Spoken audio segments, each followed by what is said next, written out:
Chapter 4. I'd always thought it would be fun to have a brother or sister. That is, until I spent a few months living in my little apartment with 5 other kids. The bickering, the fighting, the whining. You'd think that soldiers in the streets and synagogues burning and days with nothing more to eat than moldy potatoes would be more important than who got to play with the doll or who got to sleep by the window. But you'd be wrong. The nights were the worst.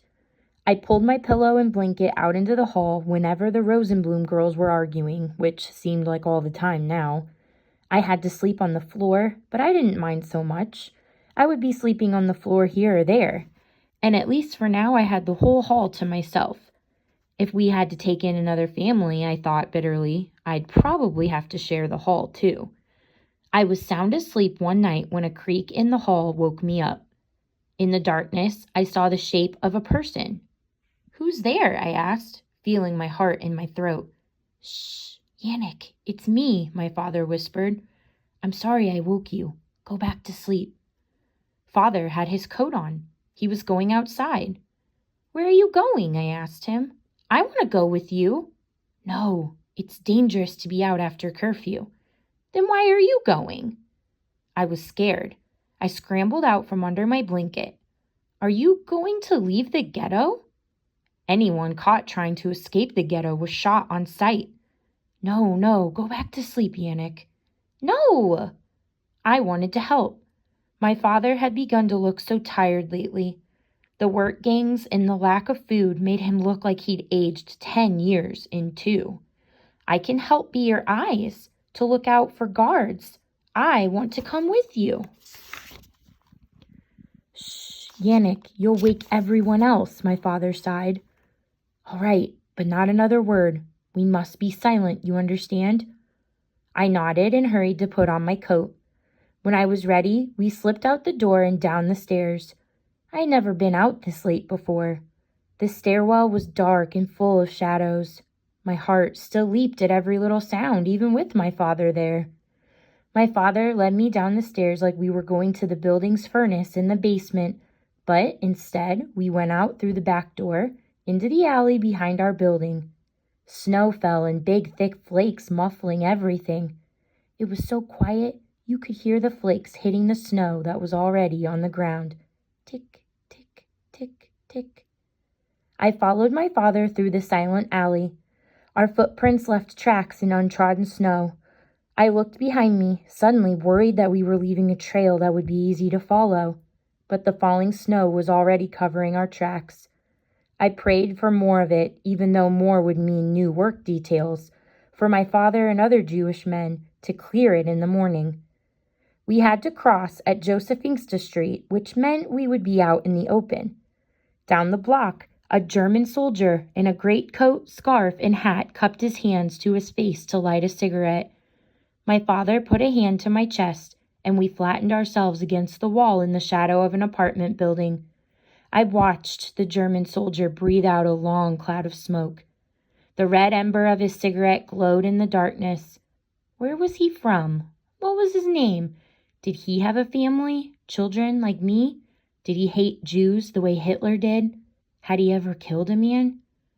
The Nazi rubbed his hands together, stomped his feet to clear the snow and cold from them, and walked around the corner out of sight.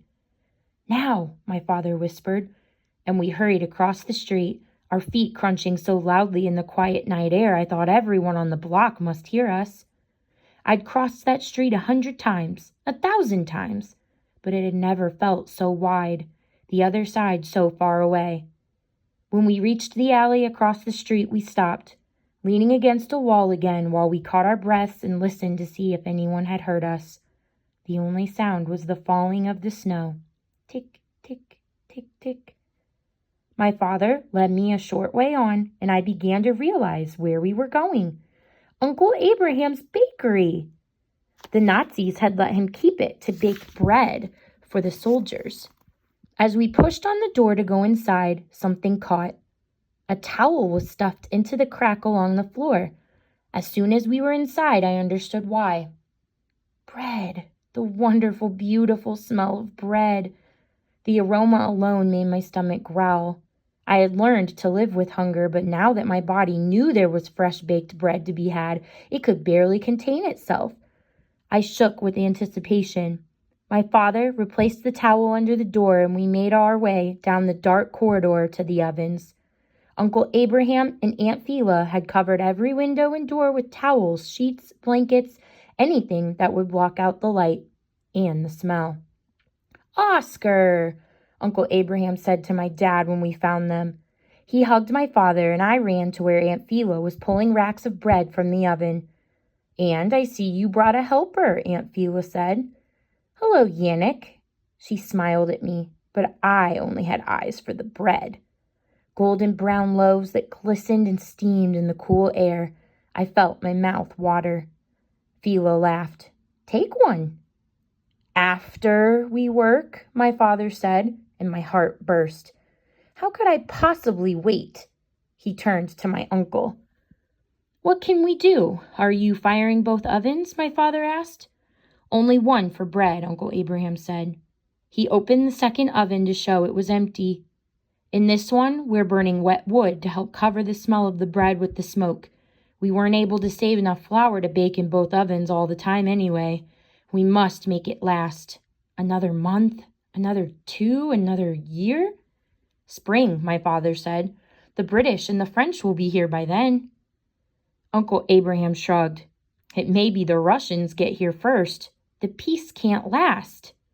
17 days after Germany had invaded Poland from the west, the Soviet Union had invaded from the east. Poland was split right down the middle, and the Germans and Russians had promised not to fight each other. For now. In the meantime, we'll bake when we can. But if the Nazis find out... "Come, let's get to it," my father said. "Yannick and I will feed the fires." We worked into the wee hours of the morning. Father and I feeding wood and coal into the ovens, Uncle Abraham making dough, Aunt Phila pulling those delectable loaves from the racks and putting them in sacks. "We must get you back before light," Uncle Abraham said at last. "Here, take 3 sacks apiece. That should be enough to sell on Kirkusa Street, plus 1 sack for yourself." A whole sack of bread just for us! I almost moaned at the thought of such a feast. "Mashi is coming by tomorrow to pick up sacks to sell to the families on Wagierska Street," Abraham said. "And David and Sala tomorrow night to sell the Rakakwa Street." "How much per loaf?" Father asked. Abraham shrugged. 5 zloty, perhaps. 5 zloty! A loaf of bread usually costs no more than half a zloty. I hate to be so mercenary, but the price of flour has gone up too. "You can still buy flour?" Father asked. "There are boys who have already found holes in the wall, ways to get out. They can buy things on the other side." "For a price," Aunt Phila said.